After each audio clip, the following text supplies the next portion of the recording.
Hi, welcome to Chakra 6 in our Anatomy of the Spirit series. This is the third eye, and it's about your mental capabilities, intellect, wisdom.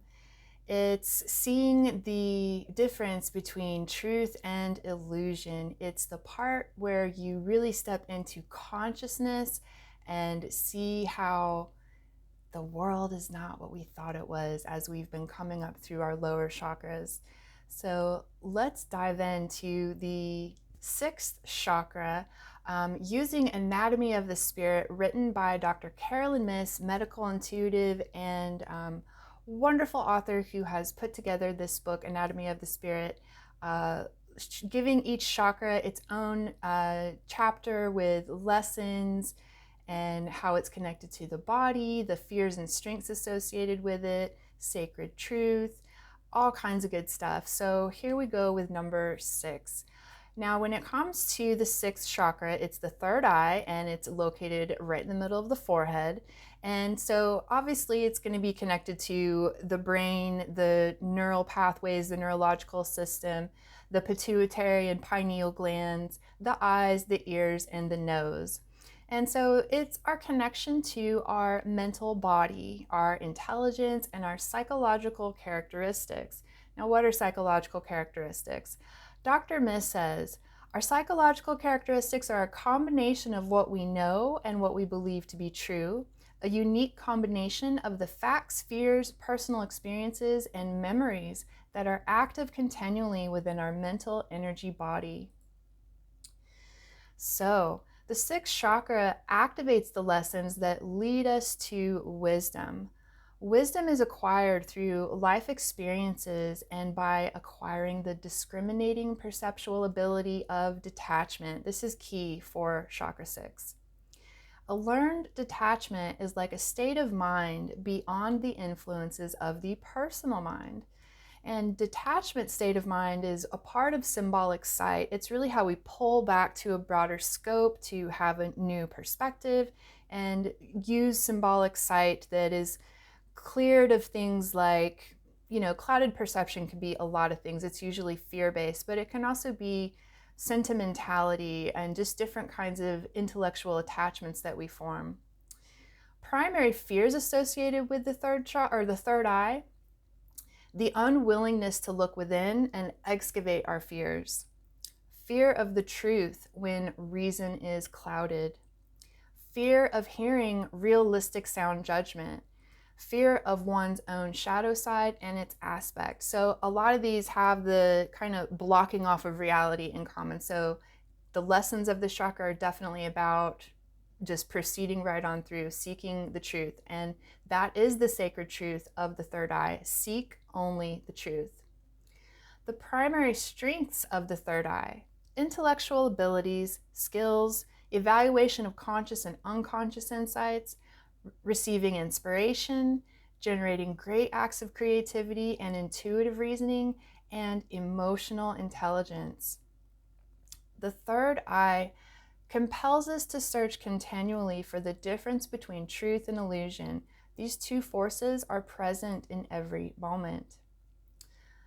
Dr. Myss says, the brain commands the behavior of our physical body, but the mind commands the behavior of our energy body, which is our relationship to thought and perception.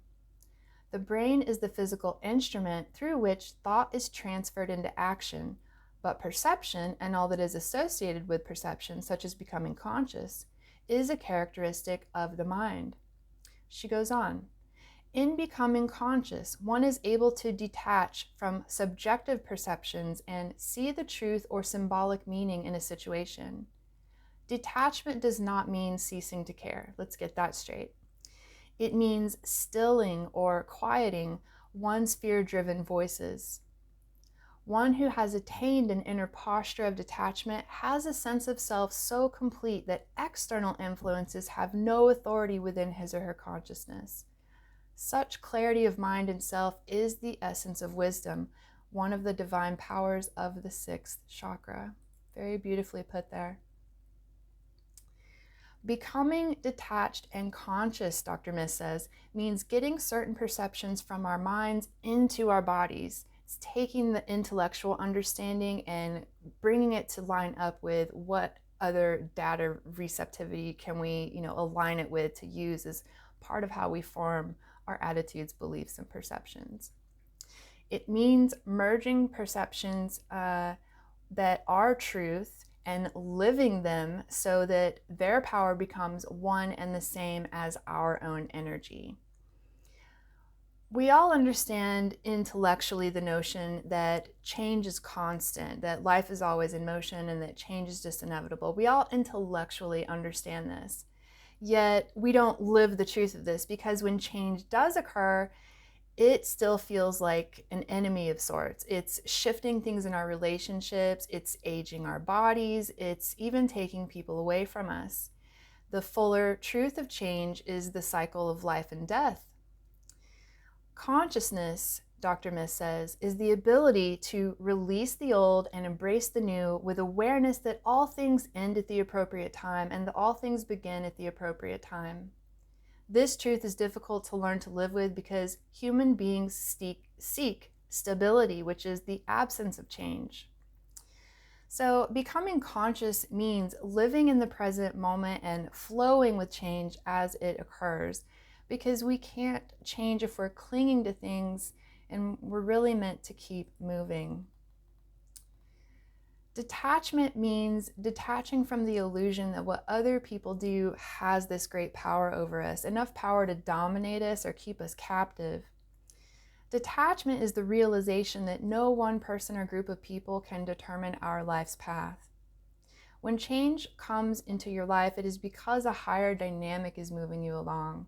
You kind of have to step out of the story, the narrative of, your daily life to see that, these rhythms of greater change that are happening when just everything falls apart and it pushes you into this really desperate moment of making a decision you never would before. When you're on the other side of that, you tend to look back and often see it as a blessing in disguise, that circumstances all conspired to be and put you in a feeling of just everything sucks, so that it pushed you to make a new decision. It got you to where you needed to be. It actually got you closer to living in alignment with your truth. Obviously, becoming conscious isn't something that we just wake up one day and we decide, I'm going to be conscious today. Rather, Dr. Miss says, we are drawn into a desire to stretch the parameters of our minds through the mysteries we encounter. The mysteries. We all experience relationships and events that cause us to re-examine our understanding of reality. They kind of alert us to a mystery. Sometimes it's simply the unbearable amounts of confusion that is forcing us to start looking for a clearer perception. Each mystery of life that we engage with leads us toward growth in consciousness and awareness.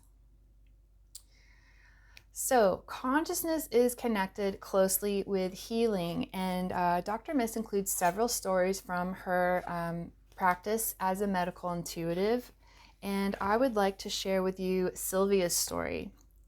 Sylvia's story portrays this journey into consciousness of both mind and heart. Sylvia was diagnosed with breast cancer and had both breasts removed. Her cancer had spread to some of her lymph nodes as well.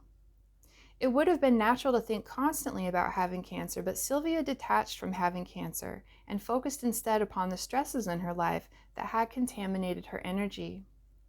She reviewed her fears and the control that they exerted within her psyche and recognized that she was terrified of being alone. Her cancer had developed shortly after her divorce, and it would have been natural for her to focus on being alone and on her bitterness about her divorce. But instead, Sylvia made a commitment to find something of value each day of her life. She resolved not to dwell on yesterday, but to appreciate all the good things that had happened to her and to release her painful experiences, including her divorce. She frequently felt sadness over her situation, but instead of living in that sadness, she would cry it out and then move on. Sylvia later became involved in supporting other people recovering from cancer, which gave her life new meaning and purpose. From a symbolic perspective, she had become ordained. Ordination is the sacrament associated with the third eye. And that means the power she brought to others was returned to her through the recognition and gratitude of those she helped. She had never experienced this degree of self-worth before, and within 6 months, her system was cancer-free. One aspect of becoming conscious is to live in the present moment, says Dr. Miss, to appreciate each new day. Sylvia was able to detach from her past and create a new life that had meaning and purpose. This is the definition of becoming impersonal about a crisis in one's personal life. Although she had developed cancer, she reached for the truth that an empowered spirit is capable of healing a diseased body. The impersonal mind carries authority over personal experience. Again and again, she says, I have witnessed that healing is a matter of becoming conscious, not of the illness, but of a life force that the person has never before embraced. Right here, I want to make sure that no one's jumping to the conclusion that people who don't heal somehow have failed to expand their consciousness or they didn't try hard enough. Not at all. When we hear this, there's a mechanism in our minds that insists on viewing situations as either win or lose. When somebody's body does not heal from an illness, it would be inaccurate to conclude that the individual simply didn't try hard enough. Dr. Miss says, death is not a failure to heal. Death is an inevitable part of life. The fact is that many people do heal themselves of their emotional and psychological torments and thus die healed.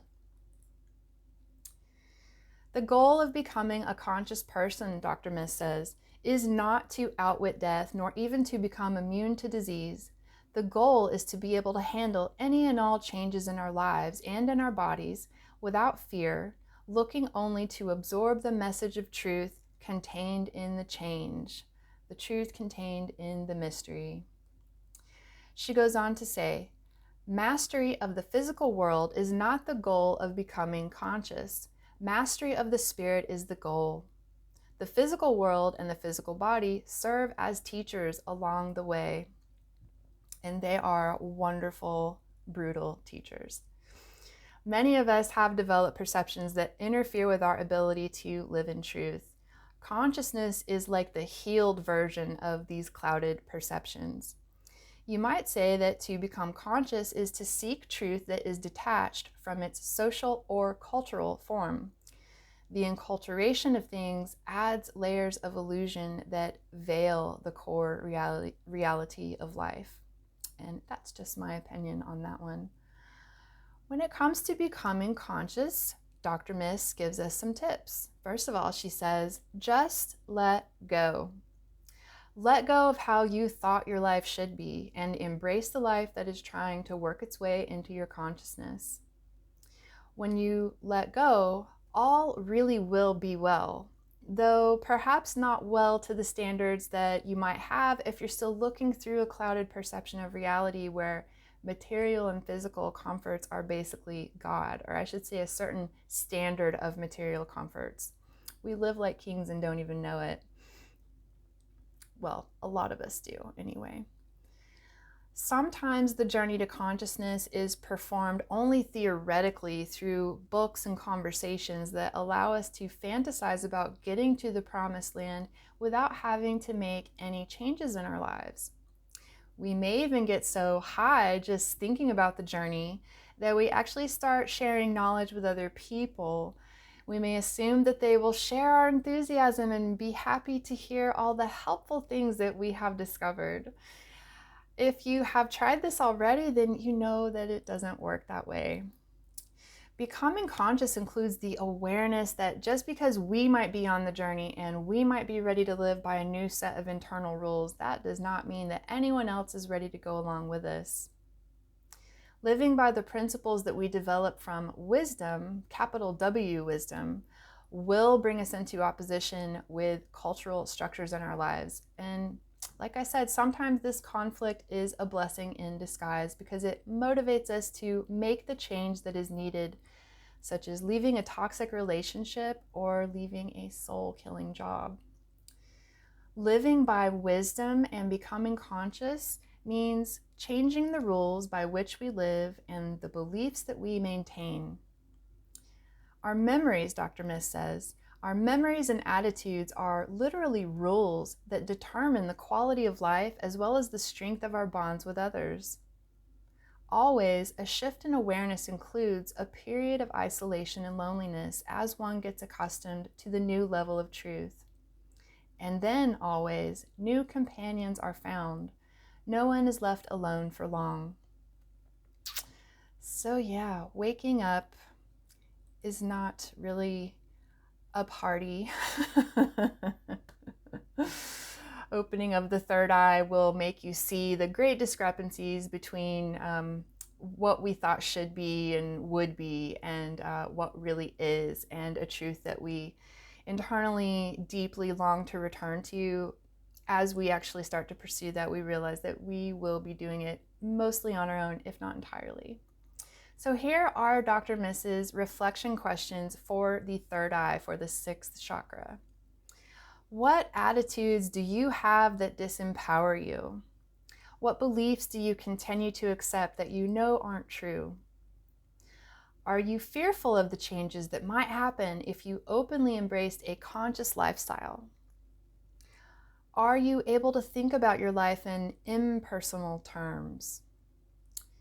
And can you recall instances where you were confronted with a more profound level of truth than you were used to hearing, and it made you feel intimidated? These moments are hard to catch in ourselves because it's a moment where a wall is going up and we are putting on our blinders. We don't want to know more. So catching ourselves doing that is definitely part of the lesson of this chakra. Good luck to everyone out there. Thank you for watching.